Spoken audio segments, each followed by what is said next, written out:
ডাক্তারখানা থেকে ফেরার পথে ঢুকলাম এক ঠাকুর মন্দিরে। এটি নবদ্বীপের বিখ্যাত ঠাকুর মন্দির সমাজবাড়ি।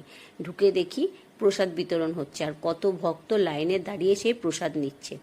আমি এবার প্রসাদ থেকে বঞ্চিত থাকবো কেন বলো? আর প্রসাদ মানেই তো অমৃত।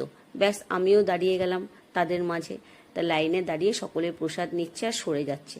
আস্তে আস্তে আমারও লাইন এসে গেল। তো গুটি গুটি পায়ে এগিয়ে গিয়ে আমিও প্রসাদটা নিয়ে নিলাম। তারপর মন্দির থেকে বেরিয়ে গেলাম। ফেরার পথে ঢুকলাম পোড়ামার তলায়, দেখি মা ভবতারিণীর পুজো হচ্ছে। তো সেখানে কিছুক্ষণ দাঁড়ালাম, তারপর বাড়িতে ফিরে এলাম।